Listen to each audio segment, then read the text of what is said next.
अपनी सहेली के बेटे के विवाह में शामिल होकर पटना से पुणे लौट रही थी कि रास्ते में बनारस में रहने वाली भाभी चाची की बहू से मिलने का लोभ संवरण नहीं कर पाए। बचपन की कुछ यादों से वे इतनी जुड़ी थी जो कि भुलाए नहीं भूल सकती।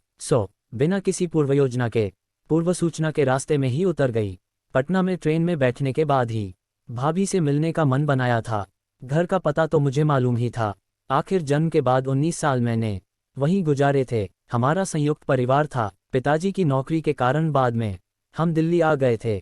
उसके बाद इधर उधर से उनके बारे में सूचना मिलती रही, लेकिन मेरा कभी उनसे मिलना नहीं हुआ था। आज 25 साल बाद उसी घर में जाते हुए अजीब सा लग रहा था। इतने सालों में भाभी में बहुत परिवर्तन आ गया होगा। पता नहीं हम एक दूसरे को पहचानेंगे भी या नहीं, यही सोचकर उनसे मिलने की उत्सुकता बढ़ती जा रही थी। अचानक पहुंचकर मैं उनको हैरान कर देना चाह रही थी।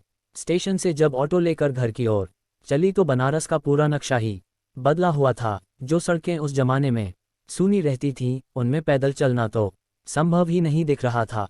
बड़ी बड़ी अट्टालिकाओं से शहर पटा पड़ा था।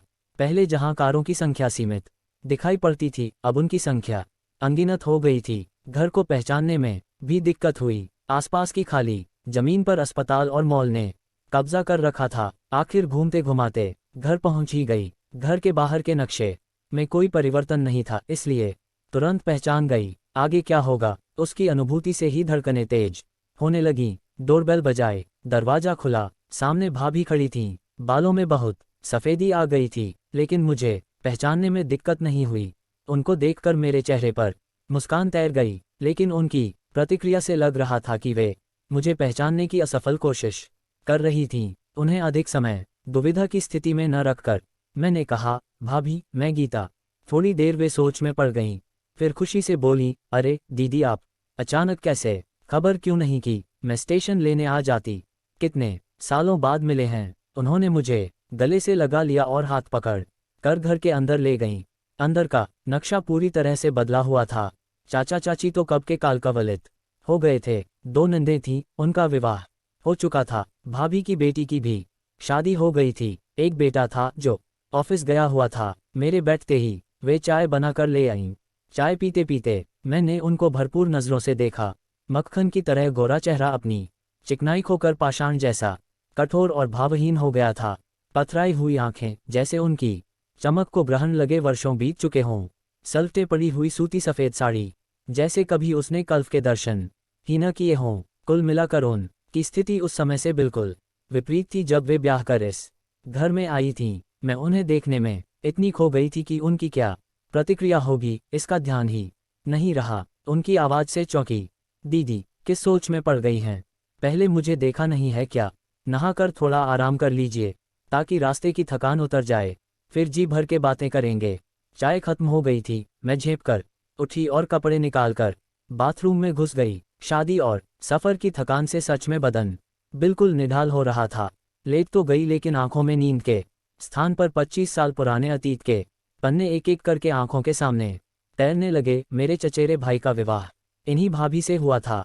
चाचा की पहली पत्नी से मेरा इकलौता भाई हुआ था। वह अन्य दोनों सौतेली बहनों से भिन्न था। देखने और स्वभाव दोनों में उसका अपनी बहनों से अधिक मुझसे स्नेह था, क्योंकि उसकी सौतेली बहनें उससे सौतेला व्यवहार करती थीं। उसकी माँ के गुण उनमें कूट कूट कर भरे थे। मेरी माँ की भी उसकी सगी माँ से बहुत आत्मीयता थी, इसलिए वे उस को अपने बड़े बेटे का दर्जा देती थीं। उस जमाने में अधिकतर जैसे ही लड़का व्यवसाय में लगा कि उसके विवाह के लिए रिश्ते आने लगते थे। भाई एक तो बहुत मनमोहक व्यक्तित्व का मालिक था, दूसरा उसने चाचा के व्यवसाय को भी संभाल लिया था। इसलिए जब भाभी के परिवार की ओर से विवाह का प्रस्ताव आया तो चाचा मना नहीं कर पाए। उन दिनों घर के पुरुष ही लड़की देखने जाते थे, इसलिए भाई के साथ चाचा और मेरे पापा लड़की देखने गए। उनको सब ठीक लगा और भाई ने भी अपने चेहरे के हाव भाव से हाँ की मुहर लगा दी। तो वे नेक करके शगुन के फल, मिठाई और उपहारों से लदे घर लौटे तो हमारी खुशी का ठिकाना नहीं रहा। भाई जब हमसे मिलने आया तो बहुत शर्मा रहा था। हमारे पूछने पर कि कैसी हैं भाभी, तो उसके मुंह से निकल गया, बहुत सुंदर है। उसके चेहरे की लजीली खुशी देखते ही बन रही थी।